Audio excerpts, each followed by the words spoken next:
It is Sunday, and you know what that means. It is time for the Sick Podcast with Andy McNamara, Fantasy Football Week 9, getting you ready. Browns, Cardinals preview, lot to get to. Let's go. Turn up your volume.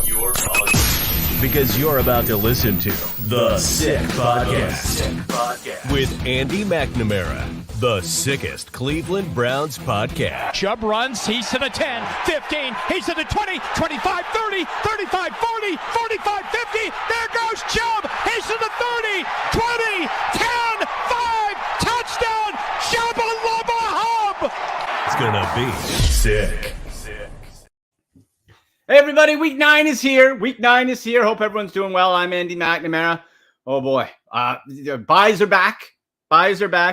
There are a ton of garbage quarterback matchups today. Oh, my goodness. There's like 6 rookies, backups all over the place. It's a mess.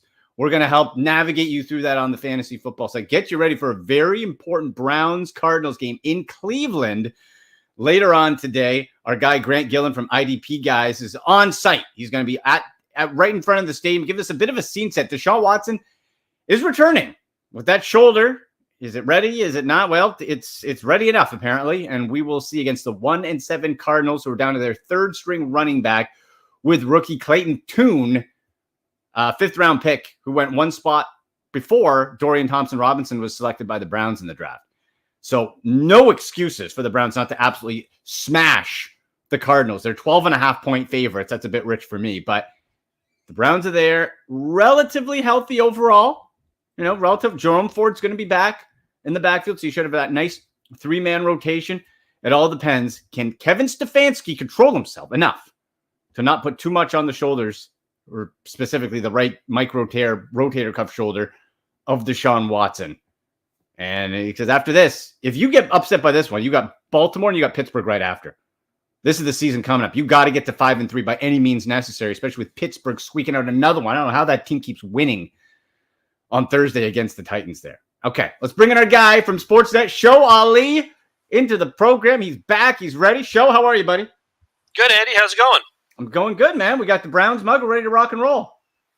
Let me ask you. I need some Browns advice from you. Okay, what do we got? So in our fantasy league, I have been carrying Deshaun Watson. He was drafted. I drafted him as my second or third quarterback. It's a super flex league. Yeah. And I mean, he's been terrible all year from a fantasy perspective, but he's playing the Cardinals. The Cardinals today, who are also abysmal. I mean, do you start Deshaun Watson today, Andy? Boy, okay, who's your other option? Let's hear that. Do you have another option? Well, it's Jordan Love is the other guy. I think I'd go Jordan Love. Really? I guarantee you this. The first pass Deshaun Watson throws today is going to be at this angle in the dirt, and I'm going to freak out. You're going to hear me yell, okay? I guarantee it. It's going to happen. I think they're going to run the ball. I can't trust Deshaun Watson because it's been 43 days since his last full start against the Titans, the game I was at in week 3, where he looked awesome. Right. But then you coupled, and just then the rust was finally off. But then you re-add, he's total Tin Man, right? There's just more rust put back on top of the other rust that he just got rid of. I just can't. I hope I'm wrong. I hope he throws for 3 touchdowns, but I just can't, in good faith, tell you to start Deshaun Watson. I think I'd rather go with Jordan Love. Jordan Love, fantasy-wise, overall, he's had some hiccups, but overall has been pretty good this year. You know what? That is true. I find the rushing floor of Jordan Love has buoyed his fantasy output more often than not, right? He's not always throwing touchdowns, and he turns the ball over a fair bit, which is neither of those things are great for rookies. I know he's not a rookie, but for quote unquote for rookies. But yeah, you're right. He's at a decent floor. I feel like the ceiling might be higher with Deshaun Watson, but you're probably right. Maybe in first game action in several weeks, almost a month, I guess, or more than a month, I think. It's probably not ideal. Right, and the last time he did see the field was against the Colts, and he had 5 passes, and one was picked off, and then he got shoved to the ground, and they benched him. No one hopes I'm wrong more than me.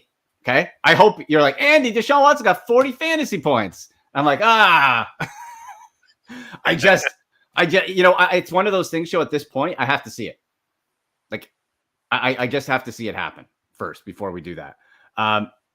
So, folks, make sure you're getting in your fantasy football questions. You can jump into the chat here on the live stream. You can go on social media at AndyMC81, at SNS Ali, at SickPod Browns, Instagram at AndyMC Sports. Get in there, get in the chat. Jump on in. Get those fantasy football questions in. We got T-Wolf in the house. There we go. Thunderwolf, best handle in Twitter. Rick's in. We'll talk to everybody a little bit later on. And when Grant is outside the stadium at Cleveland Brown Stadium, we'll join him there. So, right now, hey, we're back to international games. We got the German game going on. Jalen Waddle was knocked out for a bit. He's back in. So good news for Jalen Waddle owners. And looks like 7-0 Chiefs against the Dolphins so far. Boy, this is a match I bet the NFL, shouldn't this be a primetime match in America? Like, this seems like a waste so early. Well, it's funny, right? Because I guess like it is a primetime match, even if it is just super, super early, because it's the only game on right now. But you're right. Yeah, no, you're right. This is the more of a makings of like a Sunday nighter or a Monday nighter. But it's a nice way to start the football day because you get Chiefs Dolphins now. Then you have a whole whack of games that are pretty good in the 1 o'clock slate on the East Coast. And then I think you got Cowboys, Eagles at 4:30. And I think the Sunday nighter is Bills, Bengals. So you pretty much have some pretty good marquee matchups at every level, which is not too bad. Yeah, it actually, you're right. It actually is for those primetime games today. Pretty sweet rundown for today. That's really, really solid. Okay, let's get to some of these games then. All right, well, let's go. Let's do, you know what? Let's start with the Raiders-Giants game. And Show, you're a Patriots fan. Josh, for those who didn't see the report from, I think it was Schefter and Ian Rappaport, of like essentially what happened from these reports is the team, they had a team meeting and everyone just unloaded on head coach Josh McDaniels. It was like berating, like apparently it was just ugly. And he was sad. And then at Thursday practice, he was just like, they said he wasn't engaged. He was just like, meh. He was like just sad, moping around. And then they fired him on like Halloween night. And now he gets, 4 more years of a huge contract, and he does nothing. So good for him, I guess. I guess. I did see that the Raiders are on the hook to pay both him and Dave Ziegler $85 million over the next 5 years. $85 million to pay two guys to not work for you. That is absolutely wild. So, hey, I mean, good for Josh McDaniels, I guess. He probably will never be a head coach again, probably. Nor should he. Nor should he. Probably the right move. But, man, imagine getting paid like double digits, millions of dollars for the next 4 years to not coach for a franchise. Pretty crazy. There was actually that report from Albert Breer that also said, kind of along with what you were saying, that the mood after games, like after wins and losses, and the Raiders haven't won a ton this year, but whenever there would be like a check-in with the ownership between the head coach and the GM, and then Mark Davis, the owner. It was like really combative and aggressive, and there was like a lot. It was very like it was an odd tone to the meeting. So I think it was just probably like a million things that went on, and then Devontae Adams getting missed on like 2 super long touchdown throws from Jimmy G, and him getting sacked a billion times. And then the shot of Devontae Adams smashing his helmet on the bench. It's got to be like the straw that broke the camel's back, I imagine. It had to be. And the fact, too, just the dysfunction where the Jets wanted Devontae Adams, you don't trade him, then you get rid of everyone in a move that you'd think would have really benefited the organization to get assets for Devontae Adams. You miss out on that. Now you have Aiden O'Connell in, and I just think this, and I'll get my danger zone pick later on will involve the Raiders and Giants, but first game after a coaching change, especially when there's this much dysfunction. Like apparently at practice they were playing music again, and it was like fun and all that because Josh McDaniels is his Belichick wannabe without the success, right? So he's trying to be all gruff and mean, and now they're all happy. I think this is a guaranteed win. I think like take whatever point, 1.5 Vegas. I would take Vegas by like 7. I think this is a relief game, and the players just play loose and kill the Giants. I mean, it helps the Giants are also bad, right? So it's not like they're playing the Chiefs today or like the Eagles or something. They're playing like one of the other worst teams in the NFL. Yeah, if you think about the whole Josh McDaniels or anyone emulating Bill Belichick, is that yes, it is true that most players have said Bill Belichick runs it a very tight ship. But a lot of players have also said that Bill Belichick is not like an a-hole, essentially.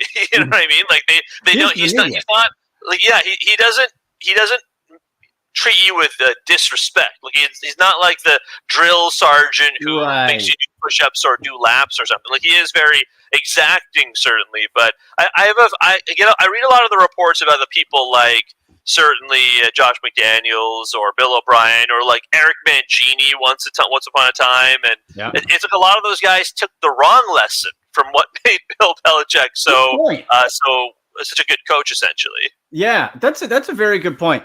We got NS in the chat. Woohoo! Go Andy. Hello. Is that Natasha?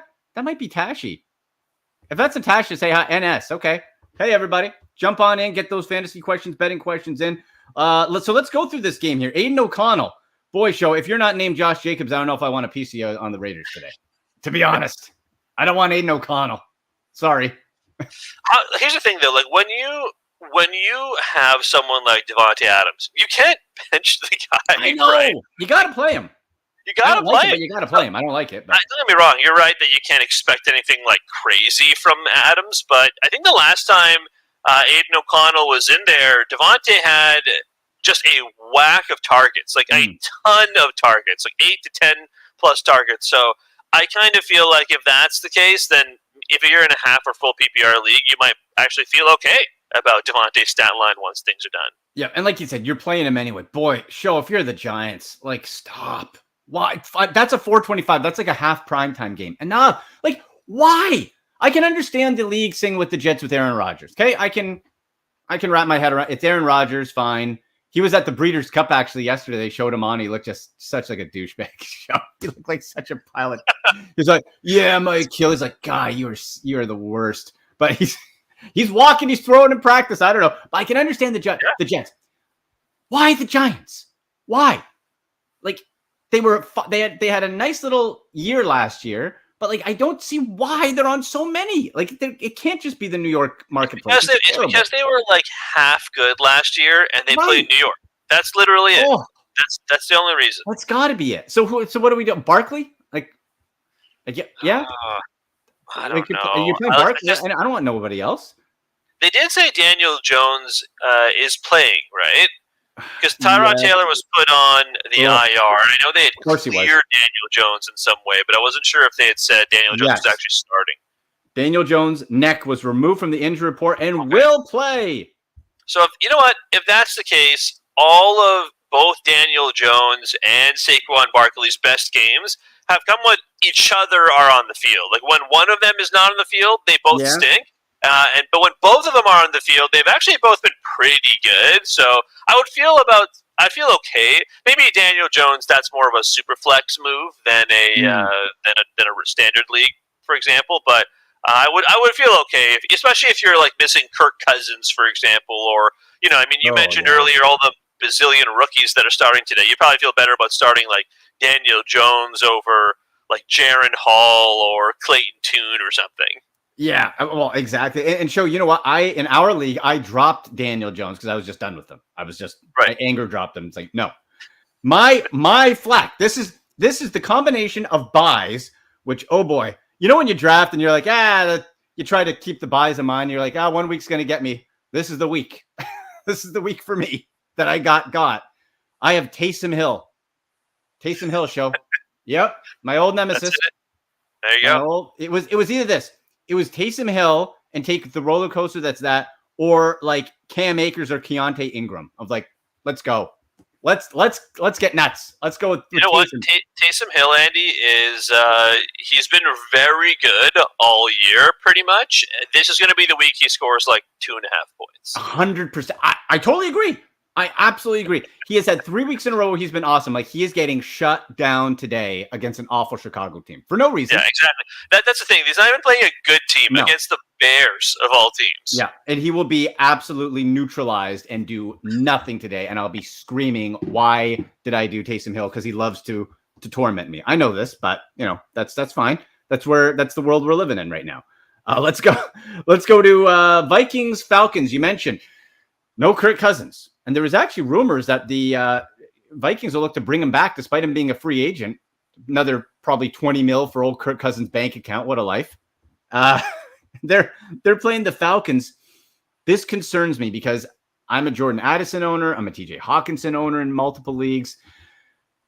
Really, so we don't know what the heck to expect out of Jaren Hall. You would think you would target those nice, easier routes that a tight end can provide, and you go to right now your bell cow receiver, which is Jordan Addison. Yeah, I think with the MO with rookies has always been they always seem to form some kind of like rapport with a lot of the second and third wide receivers on the roster, because those are the guys that get to play with the backups essentially, whereas the top guys like Justin Jefferson and so on don't essentially. Now, of course, Jefferson has been missing for a little while. He is eligible to return, but I don't think he is going to be returning today. So if that's the case, then I feel okay about both starting Jordan Addison and Hawkinson, because those guys are still studs, and you do always say start your studs, but they're also going to give Jaren Hall the best chance to actually win. Luckily, they are playing the Atlanta Falcons. I think I feel better about the TJ Hawkinson play, if only because tight ends seem to be the blanket, the safety blanket for a lot of quarterbacks, a lot of young quarterbacks, and probably will be the case for Jaren Hall as well. But you're right. Like with all Vikings players, I am tempering expectations. It might be the best player today from a Vikings perspective might end up being the running back, might end up being Alexander Madison. Yeah, it could be, right? Like, and what about is Cam Akers there? Yes, floating around there. Yeah. Maybe a little Cam. Maybe. You want to? I personally no, and for Atlanta, you looked at. I'm just seeing. It looks like is Desmond Ridder, because the Arthur Smith was like adamant. He's Heineke is starting today. Taylor Heineke is the starter for Atlanta today. So he is okay. I think not only that, but someone was ruled out. It was Drake London. Drake London was ruled out with a groin injury. So knowing that on the Falcon side, if Heineke is starting, Heineke probably provides you with a better, more pass volume for some of the wideouts. So, hey, maybe this is the Kyle Pitts game, perhaps, right? Maybe there's a production for old Kyle. Because we've seen, and you know what? If you're talking, just Taylor, might have to pick up Taylor Heineke here. Show, don't tell other people in our league. Taylor Heineke, you know what? In Washington, he flashed like the dude. He's like kind of like almost not the wild man that Gardner Minshew is, but he kind of has that mentality where he's like, "Look, I'm in. Let's do it. Let's let loose." Like he put up some big numbers, led them to some wins, had some fun. Right? We were cracking open some Heineke not that long ago in Washington. I'm with you. Like I think that's a good play and actually ups the value of those Falcons players. That's true. I really do think when it comes to Heineke, he's going to be the guy who, again, just probably provides the rest of the team with more space on the field, because Ridder, I don't think anyone. I'm not trying to crap on the guy, but I don't really think anyone was really respecting the threat of the pass from Ridder, right? No. Because we knew what Arthur Smith did. It was just run the ball. And somehow, even with someone like Bijan Robinson, it didn't really seem like it was that effective. So, we're going to say all this, and today they're going to come out with like 40 touches for Bijan Robinson, because that's what Arthur Smith does, right? Arthur Smith's he's a weird coach. We got from Rick in the chat a trade question. Grade the trade. We'll get to that in a few minutes there. Oh, okay. T Wolf, we'll get to that. Always like to grade the trade. Ooh, that's a good one. Okay, we'll get to that in a few minutes. Get your questions in fantasy football. If you're watching on Twitter, whatever, share the link at AndyMC81, at SickPod Browns, at SNSLE, Instagram, at AndyMC Sports. All right, let's kick to the next game here. We got Rams at Packers. Matthew Stafford will not start. UCL joint or something in the thumb on the throwing hand. He is out. We have Brett Ripien in their show, and that is bad news for Puka and Cooper owners and all that. Puka will play. I guess again, this falls into Ripien, not a rookie, but falls into this swarm of just like black quarterback matchups today. Now you got Ripien in there, have to distribute the ball, and I'd have to think it could be a nice run day for the Rams, maybe if you're a running back owner for the Rams.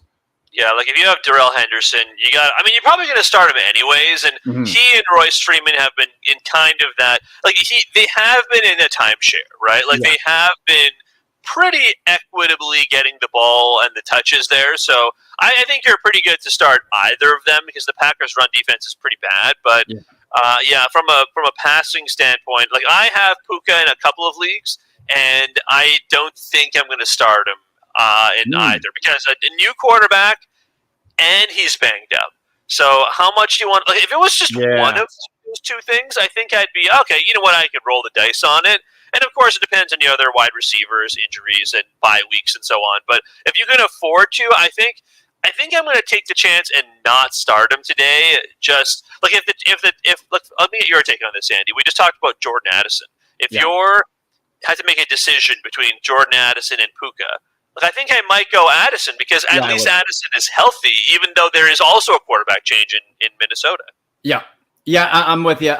Puka earlier in the week it's been removed, but you're right with that, and the new QB and Addison healthy, and Addison's the number one target, right? At least in theory. In practice, he is the number one guy that should. KJ Osborne, I'm not going to do it in one of my leagues where I do have KJ Osborne, but that's, again, to your point of where these backups mesh sometimes with the secondary guys because that's who they practice with, could be an interesting play for a KJ Osborne. Maybe that's a DFS look. Maybe it's something where you don't have to risk that much, but KJ Osborne could be one of those guys. Now, for the Packers, Aaron Jones back and healthy. Bad fantasy year for Aaron Jones, man. A.J. Dillon in there, Watson's and Dubs in. Jaden Reed has actually low-key show, from a flex perspective, from low double-digit fantasy point production. Not bad. Might actually be the safest, kind of like the highest floor, lowest ceiling receiver. If you're looking for a nice, safe play that's not going to break the bank but not going to kill you, Jaden Reed has quietly been pretty good. Yeah, it's not a bad a DFS play, for example. It might not be a bad end of your bench flex play if you're missing a lot of guys on bye or injuries like we talked about before. I don't hate it. That's true because for whatever reason, Christian Watson has, even though he has been healthy, has not shown a ton of chemistry with Jordan Love this year. Maybe that does even out. Maybe there's some positive regression, if I can use that term, by the end of the season, or the fantasy season at least. But for now, it's true. It hasn't been great. Have they released any more news on Aaron Jones? Because I hadn't seen whether that was just going to be a game time decision. Because boy, Aaron Jones, I feel bad for a lot of people who drafted Aaron Jones because they probably got him at a pretty good discount. But Aaron Jones, for the first time in ages, he has been not very durable.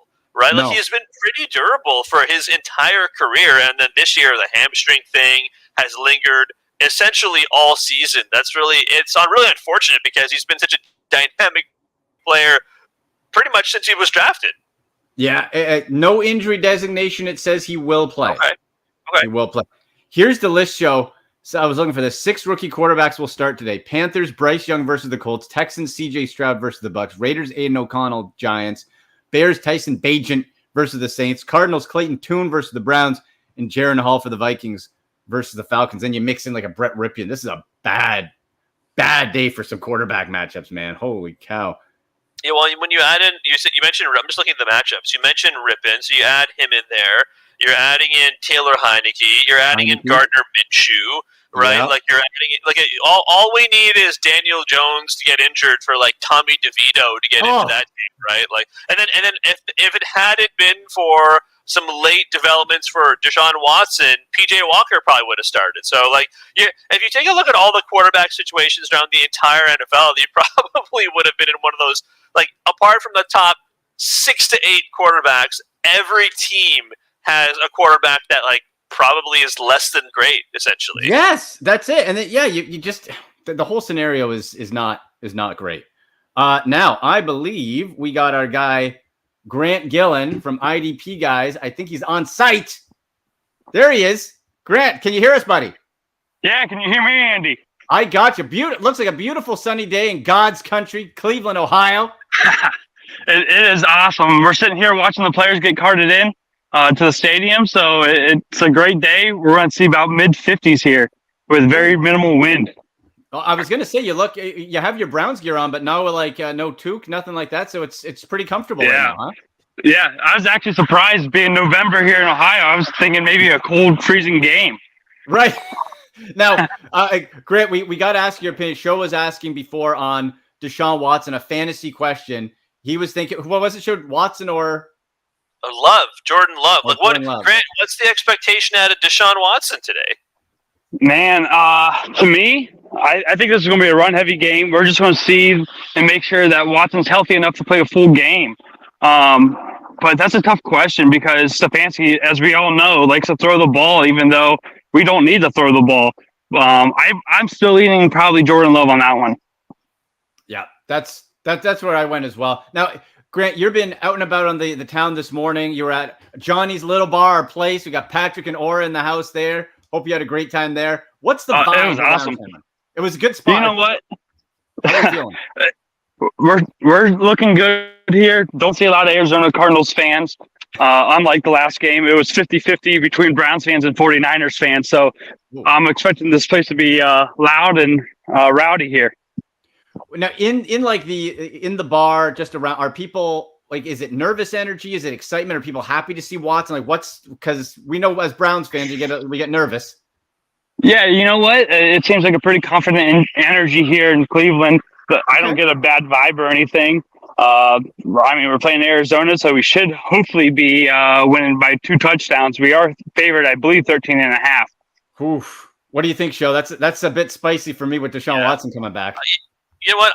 I have always been a little afraid to take the double-digit spreads, but I mean, also Clayton Tune is starting for the Cardinals. The Browns defense is arguably one of the, if not the best defense in the NFL. I mean, like, that's not a great recipe if you're a Cardinals fan. So maybe this is the day to take the double-digit spread, Grant. Could be. But I wouldn't if I was betting on this game. I would not be taking the double-digit spread because I think it should be a low-scoring, heavy run game just to protect Watson here to keep him healthy for next week's game against Baltimore. Yeah, you got the Ravens, Steelers, really the division on the line these next two. So you got to get through this game. You got to win it, whatever. Where are your seats today? Where are you sitting? I'm sitting right on the goal line, right where the Browns come out of the tunnel. So really looking forward to that. So they got the dog pound, like the gates, and it has like the dogs with the red eyes and smoke shoots out. It's really cool. Yeah, oh yeah. And hey, I get free beer, free food, so I'm not complaining one bit. Oh, let's go. Yeah, Johnny's Little Bar with the brunch. And now you get the free booze and food. That's awesome, man. Yeah, absolutely. All right, Grant, let's get your prediction. Then we'll let you get back to enjoying your time there at Cleveland Browns Stadium. Score prediction today, Browns Cardinals. Ooh, I got Browns by let's go 10. Score prediction, let's go 27-17, although I do see our defense getting after this rookie quarterback today. 27-17 for Grant. I say 24-13 Browns. Show, you got a Browns Cardinals prediction? You know what? I'll say 21-14. 21-14. Yeah. Sweep for the Browns. All right, Grant, we'll let you get back to it, buddy. Looking good, man. Thanks for jumping on. Hey, thanks, Andy, for having me on the show. Absolutely. Enjoy it. There he goes. Grant Gillilan from IDP, guys. Great follow, too, on Twitter and Instagram. So there you go. Looks like, Show, from all accounts around the league, doesn't look like there's any bad weather games and days because we're in that time of year where we have to sort of keep track, which does have a fantasy impact. So looks very nice in Cleveland. I think running back wise, let's fantasy wise, let's go to that Browns game here. I feel it's tricky because Jerome Ford is back from that ankle and really avoided that high ankle sprain, which was impressive. True. Yeah. But you got Ford, and then the B is sort of Kareem Hunt, who's your power goal line guy. And then Pierre Strong. Boy, in another world show coming over via trade from your Patriots.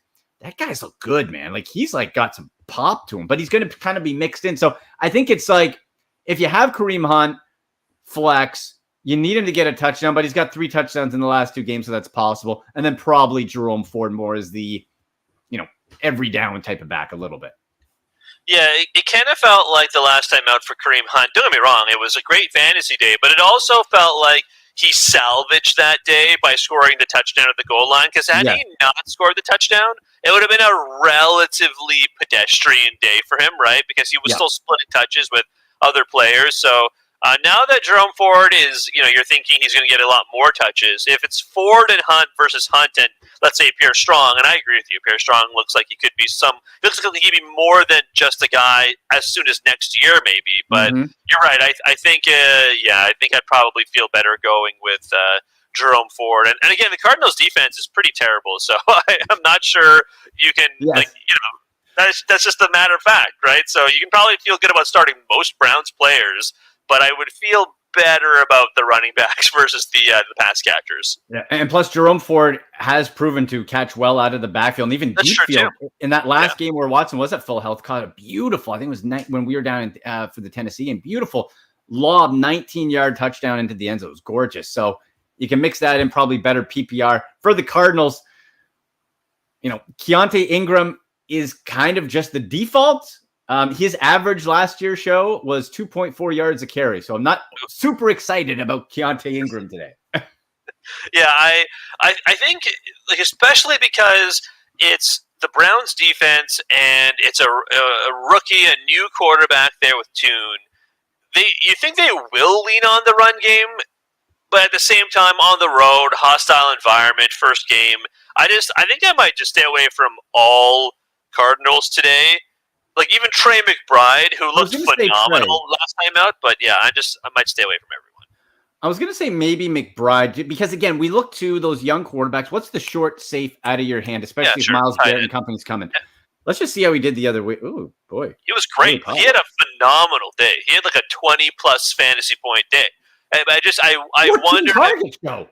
That's what I mean. But is that sustainable with Clayton Tune versus Josh Dobbs, who's now in Minnesota? Right. And even when Zach Ertz was healthy, Zach Ertz was the most targeted tight end before he got hurt. But you're right. This is a new quarterback. What do you have? 6'3", 220 for Clayton Tune. What does it look like? But interesting. If you're in trouble for tight end, maybe you don't have a choice there. Maybe you have Sam Laporta, who's on his bye this week. Maybe you need to fill in for Laporta, and maybe you'd have no choice but to use McBride. Maybe you're going to be with Taysom Hill, like Andy. Who knows? Oh God, that guy's getting me 2 points today. I know it.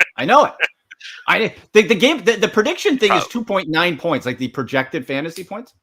I know I'm hitting it. Why? I know why That's so wild. low. Yahoo, why? Why I know. so low? That's I know. Crazy. I haven't been. I'm like, oh, this is gonna kill me. All right. We got some questions flowing in here. You know what they're doing, Andy? They're keeping your expectations low. Yeah. That's what they're doing. God, I'm so mad. I'm just prepared. Show. Okay. Trent's in the house too in the chat. Let's get to some Ask Andy. Let's answer some questions here.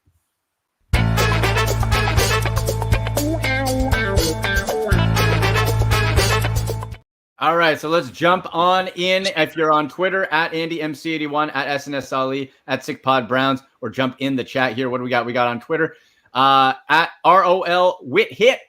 Says, Standard League debating RB2 and WR2. Is Aaron Jones ready? We just talked about him. Or stay with Mostert? Well, Mostert's playing right now. So I guess Jones.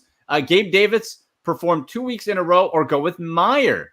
Boy, I think for Gabe Davis, his production is more consistent with where people drafted him last year after he was way overhyped after that 4-touchdown game. So I kind of feel just overall a bit more confident with Gabe Davis than going with Meyer in a kind of a wild, the Wild West situation that he's in. Yeah, because the Raiders, again, you're playing for a new coach, but what do you get out of Aiden O'Connell? It's true. Right. What can you really expect from Jacoby Myers versus Gabe Davis? I might also go Gabe Davis just because he seemed to really embrace that number 2 wideout role for Josh Allen, and you also know they're going to throw the ball a bazillion times, right? You're not really sure with the Raiders. They'll probably throw it a lot, yes, but when you have someone like Josh Jacobs, they might lean a little more in the run game, whereas Josh Allen is throwing the ball probably 50 times tonight, right? He's maybe more. Yeah, and if that's the case, he's going to look Gabe Davis's way. So it's also a tougher matchup for the Bills. Obviously, the Bengals are a far better team than the Giants are, even if the Bengals haven't gone off to the greatest starts. But Yeah, I'd probably roll old Gabe over Jacoby until we see what Jacoby's role is. Also, I think the guy's Twitter handle his name was Randy, and I think his last name was L. So I'm guessing it was like his name must be like ROL. So like roll with it. Clever. Oh, that's clever. All right, there you go. Show figured it out. All right, Randy, good. You good? Good handle, Randy. I like. So good. All right, we're with it, fellow kids. Yes. All right, let's get to some of the questions in the chat here.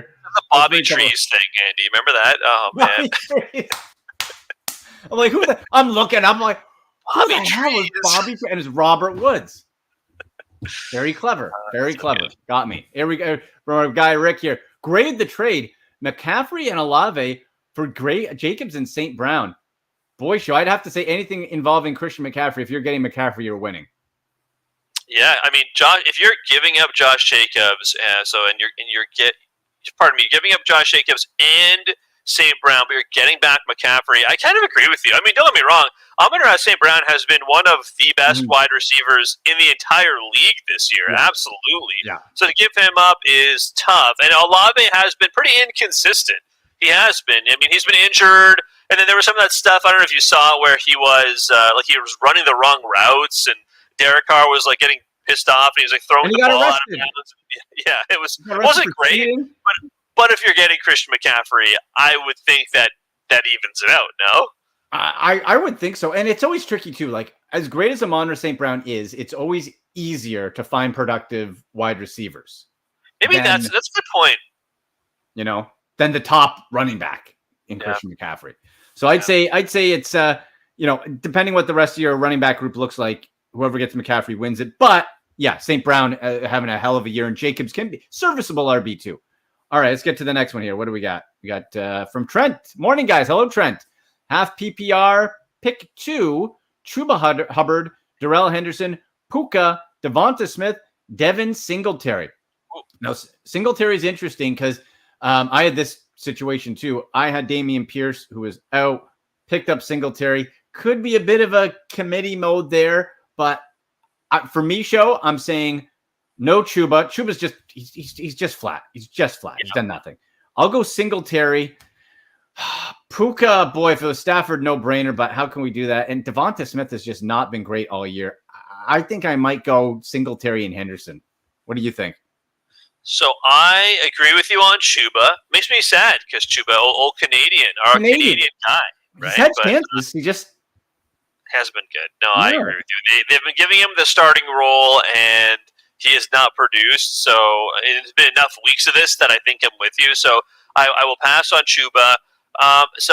You've heard me talk about Puka earlier, and he did have I know he has no tag going into the game today, but it's not like his injury healed after he was questionable all week. So I think with these options, I think I'd feel okay about passing on Puka. I think because the Rams are going to rip in, I'm going to actually say you start Darrell Henderson. Then go Henderson against the terrible Packers defense. And I think you're going to have to hope that he scores a touchdown because, like I said earlier, he and Royce Freeman have been splitting touches. But I will go Darrell Henderson, and I'll actually go Devonta Smith. It's close, but I'll go Devonta Smith just because obviously A.J. Brown is the top dog, like the alpha wide receiver in that room for the Eagles. And they have a tough matchup against the Cowboys. This is true, but a lot of attention is being given to A.J. Brown today. Then I wonder if Jalen Hurts doesn't look Devonta Smith's way. So I think I will go Devonta and Darrell Henderson.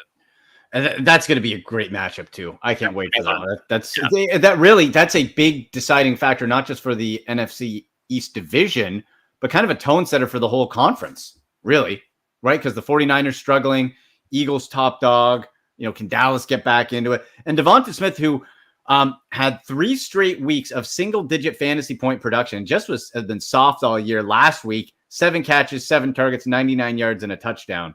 So like you said, if A.J. Brown, and we think he should, obviously, get covered heavy, could be a nice day for Devonta Smith. So, that's a bit of a tricky one there. All right, we got another one here from Rick. I think we got, PPR, Flowers or Nico Collins? Show, as much as it pains me to say, Zay Flowers has been good, man. He's been the, if you're not Mark Andrews, you want Zay Flowers if you're a Ravens player, especially in PPR. The guy gets tons of touches. That's a good point.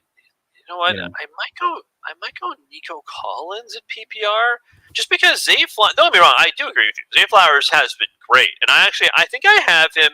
I'm in 5 leagues this year, Andy. I think I have him in 4 of them. So I have a lot of Zay Flowers exposure. Yes. Whether that is good or bad, I'm not 100% certain. I have a lot of, for some reason, Zay Flowers exposure and a lot of DJ Moore exposure, which has been good and bad also because of all the Justin Fields Bear stuff. But yeah, I think I might go Nico Collins just because I feel like he is CJ Stroud's first and second look most of the time, whereas Zay Flowers, while I do think he kind of sometimes is a second look for Lamar Jackson because Mark Andrews is still there. Sometimes the running game takes over to the point where none of the receivers have a particularly heralded day. Like that's what happened last week. That's it for the Ravens, right? Like the Ravens, pretty much no one had a good day. Even if the Ravens did manage to pull out a win, you still got more from like Gus Edwards than you were getting from either Mark Andrews or Lamar Jackson or Zay. So I think for that reason, in PPR specifically, I might go Nico Collins because if he finishes if he finishes with 5 catches and 65 yards, you're getting like a double-digit day out of Nico Collins, whereas like you might not even get that from Zay Flowers. He might need to score a touchdown to like catch up. I'm not saying Zay Flowers is bad. It's just I wonder, the Texans are playing the Buccaneers, the Ravens are playing the Seahawks, so maybe equal level of competition there. But yeah, PPR I might lean just slightly. I might lean Nico. So show slightly Nico. I'll go slightly Flowers on that one, and let's go with that Ravens Seahawks game. Sort of wrap that one up. I think we covered who obvious people for the Ravens. A guy with the Seahawks show that stood out to me last week, and I'm not going to play him because I don't think the consistency will be there, especially with a DK Metcalf getting healthier. Jake Bobo. It sounded like a boss from the old Double Dragon arcade game, the Bobo boss, like those big giant guys. Like Bobo, what the heck? Jake Bobo looked good last week. Couple catches, and I had a question earlier in the week on a Jake Bobo run. He ran the ball once. He had like a little toss. The volume's just not there. He's getting like 2 targets, so I'm fading on Bobo. But that Seattle offense, it came out hot, then it went cold for like 2.5 quarters. It's just I think you go, if DK Metcalf is healthy, Tyler Lockett's a bit up and down, but I think you kind of, let me just check DK here. Let's make sure what's his status. Okay, he's healthy.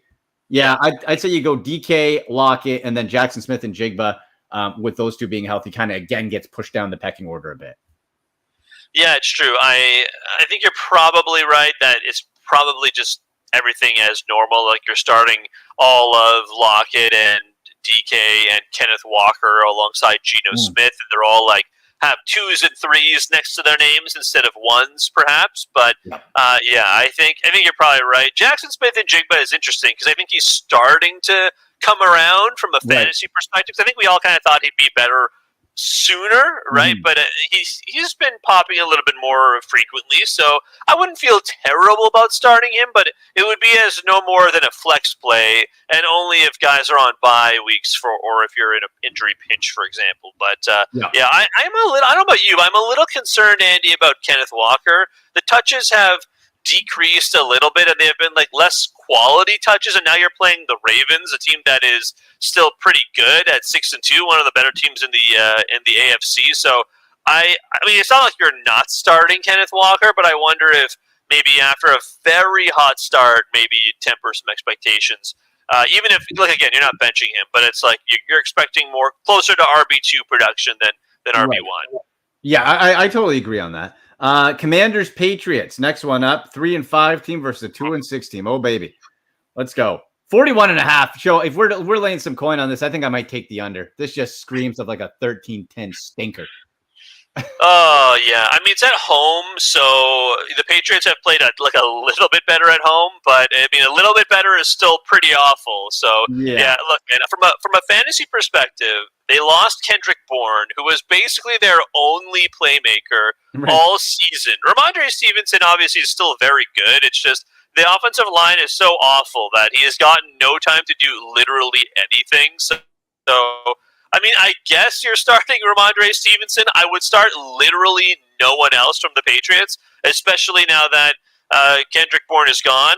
My danger zone pick will be a Demario Douglas danger zone pick, though, so I do have that for you a little bit later on. But on the Commanders side, maybe you feel okay about starting, let's say, Logan Thomas, and there is no Curtis Samuel. Curtis Samuel, I think, was ruled out with a toe injury, so perhaps this means that Sam Howell will actually look Jahan Dotson's way for once, because Jahan Dotson had been so awful from a fantasy perspective all year, and then last week Curtis Samuel went out and then Dotson caught a touchdown. So I do kind of wonder if maybe the absence of Samuel next to Scary Terry will mean more targets for probably both Dotson and Logan Thomas, because Sam Howell has no problem chucking that football. So I mean, I feel better about starting Terry McLaurin, Logan Thomas, and Jahan Dotson than I do anyone else on the Patriots, pretty much.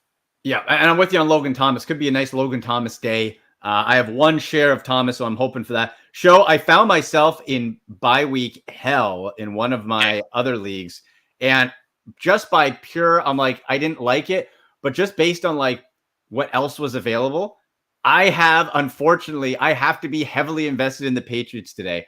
Ramondre Stevenson, my RB2, Demario Douglas as my desperation flex, and the Pats defense. Oh my, three New England starts for me. Help!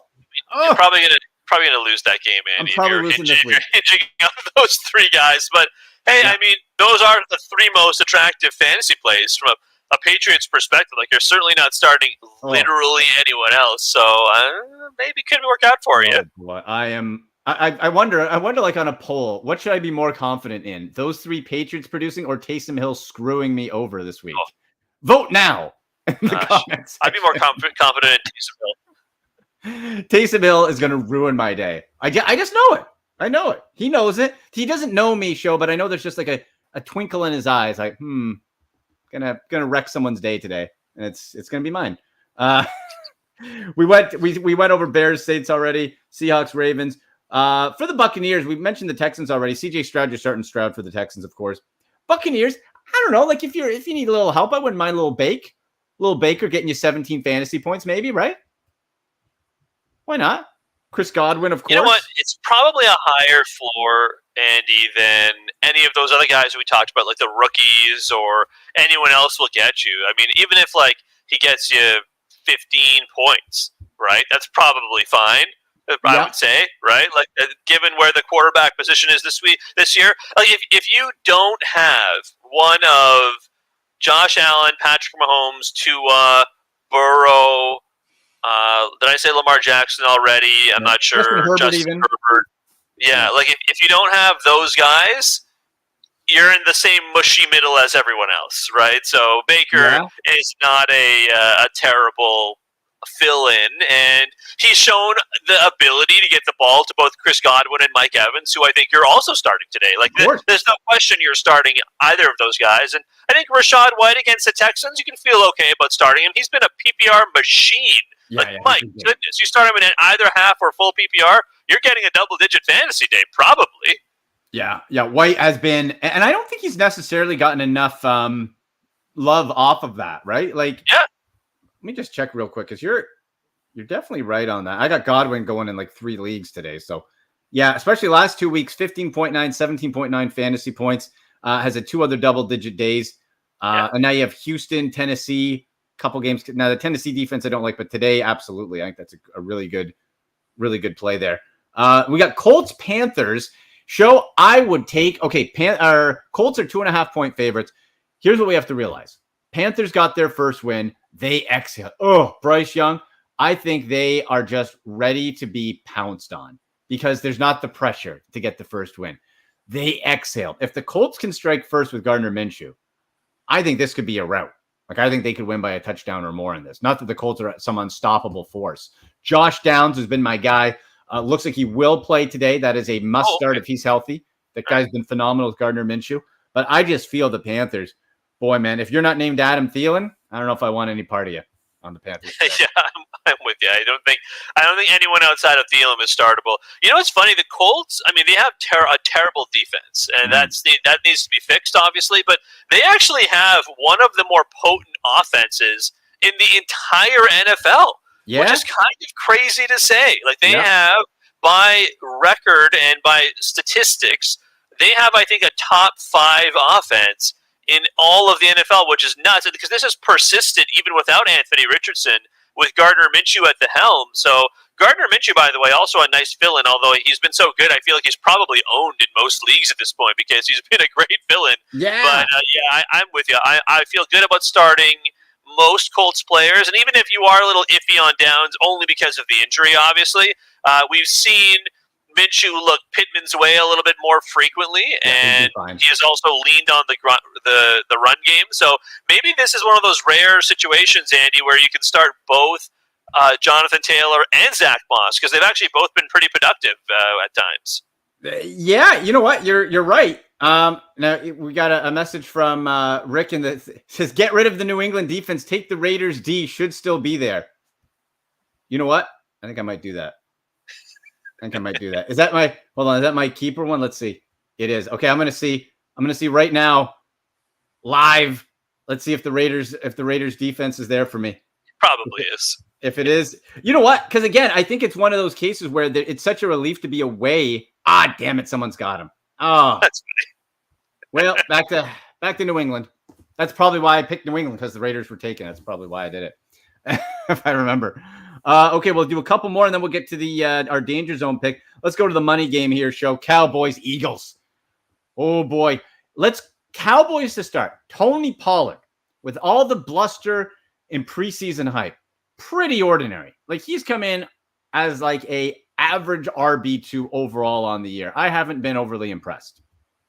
I always wonder if he needs someone like a bruiser type running back in order to be successful. You know what I mean? Like, because all the times he's been successful, it's been when he has been splitting carries with Zeke, who is that bruiser. And obviously he lost a step in the last couple of years, but I mean, there were questions as to what that run game would look like, and the offensive line has largely been unchanged for the Cowboys, at least like between last year and this year. And last year he was great. So I agree with you. Like, I wonder if he just is not the run between the tackles type of guy, and they've just been running him into right into the front of the other team's defensive line, like over and over and over and over again. So I kind of wonder if it's a kind of an offensive play calling thing, because you got to remember too, Kellen Moore went off to Los Angeles, and now Mike McCarthy is actually calling the plays. And this was also like somewhat of a bugaboo when he was coaching Green Bay, right? So I kind of wonder if that's a part of it as well.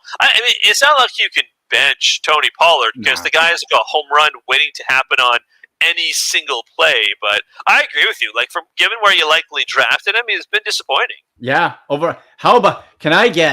I have CeeDee Lamb in one of my leagues. What a weak winner for the Cowboys. Oh, show. It was like 3 minutes in, he had 40 points. I was like, what? Last week, the numbers: 14 targets, 12 catches, 158 yards, 2 touchdowns, and he ran one time for 12 yards just to spike it in people's faces. Fun. Oh my gosh. Now, we don't expect that, but CeeDee Lamb, after a down week in week 5, has really come back strong. And against Philly, again, it's a division matchup show, so weird things happen. It could be a closer, lower scoring game potentially. But man, that was fun last week. CeeDee Lamb, Pollard, obviously. I'd start Dak today too. I'd go Dak. Yeah, you know what? Dak has been, he's been as usual. He's been up and down, but I mean, again, we talked about the situation the quarterback position is in. So if you have Dak, I feel like you probably have to start him, even if the danger of him getting you like 13 points just as there as him getting you 30 points. But and again, the Eagles defense sneaky has been okay. Like, it hasn't been, it's been great against garbage teams, and it's been just fine against even mediocre teams. I mean, look at the 2 games they played against, of all teams, the Commanders. The Commanders like ripped them up and down the field. And so, you're playing the Cowboys. The Cowboys obviously a much more competitive team. So maybe you still feel okay about starting Dak and virtually all the Dallas position players. But I would kind of want to bench them. I wouldn't drop the Eagles defense, but I would like to bench them if possible. Right. And that Dallas defense, after the first couple of weeks, has really come back down to earth as well, right? Not the fantasy juggernaut that it looked like it was on track for. Eagles, I think we know, right? We're not going anywhere too cute. We're going Goddard. You're going Smith as a secondary option, A.J. Brown, and you go Swift in the backfield, I guess. Goddard, right?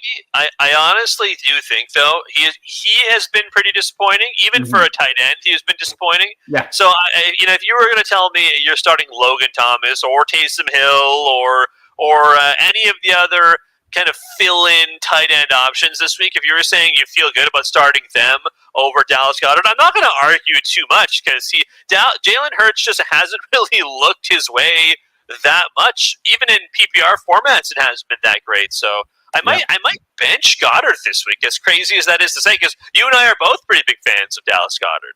Yeah, well, since week 5, so start to the year, first 4 weeks, terrible. I was banged up in week 1. You got weeks 2, 3, 4, single digits. Then 117 yards week 5. He's back, not so fast. Then 5 catches the next week, 9.2 fantasy points.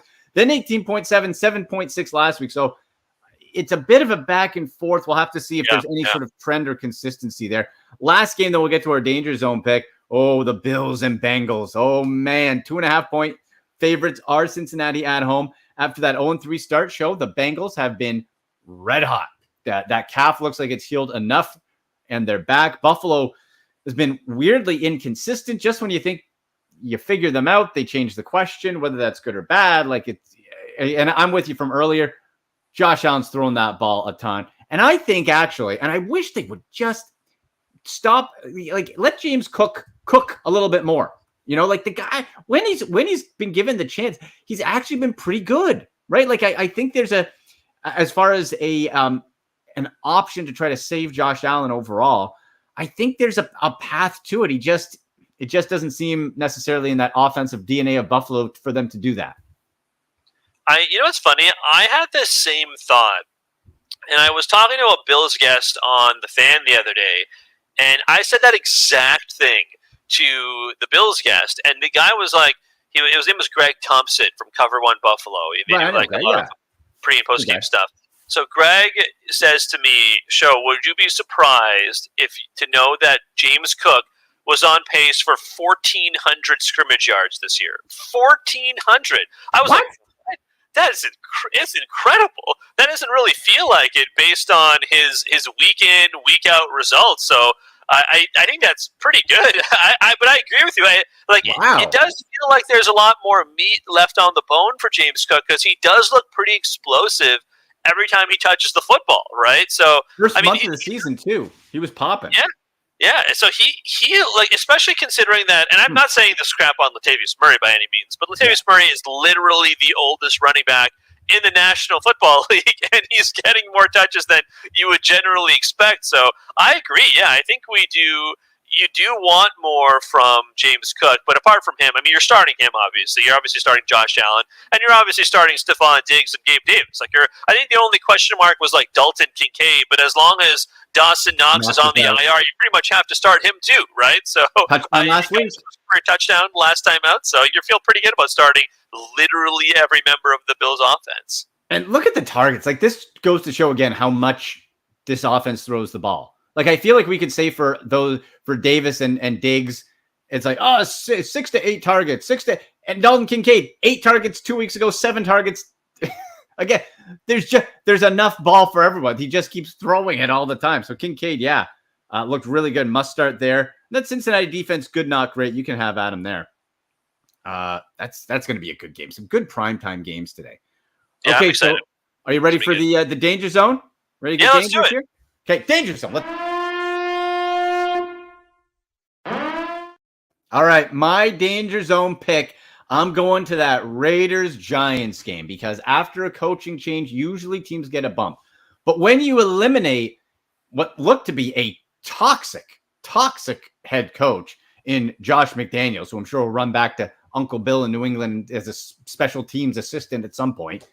It just seems show that the team's looser. They're having fun. I'm all over the Raiders against a bad Giants team. So my in-game parlay on the DraftKings Sportsbook, where you can use code 6sports, $5 bet gets you $200. Bet 6 Sports DraftKings Sportsbook. The crown is yours. There it is. Crown is yours. Official betting partner of the National Football League. My game is this. Over 214.5 passing yards for Aiden O'Connell. He had 260 his first time out. Anytime touchdown for Josh Jacobs. Like we said, if you're smart, you give the young quarterback the nice running back comfort zone, handing off short passes. Anytime touchdown for Josh Jacobs. And Raiders money line. So Raiders to win outright. That pays plus 410 money show. Wow. For all those. It's dangerous because the Raiders are not good.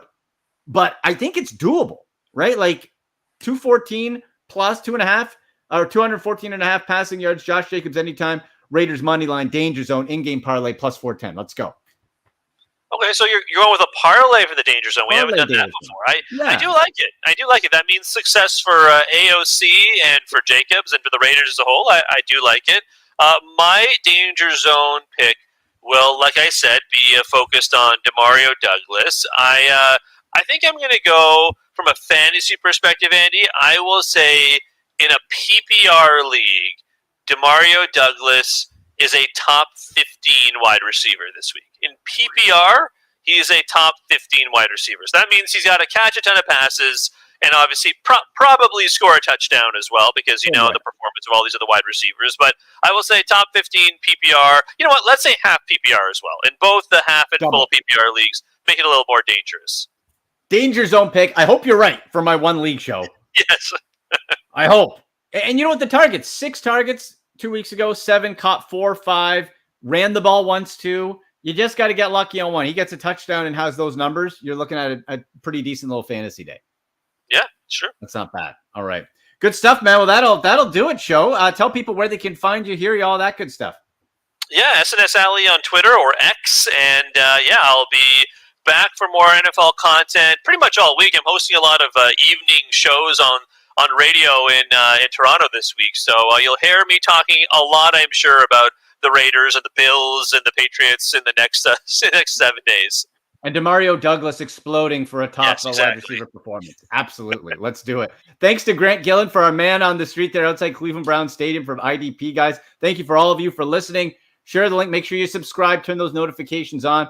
For Shoaib Alli, I'm Andy McNamara. You've been watching The Sick Podcast with Andy McNamara. As always, go Browns! And that's a wrap. Hope you don't miss us too much until next time.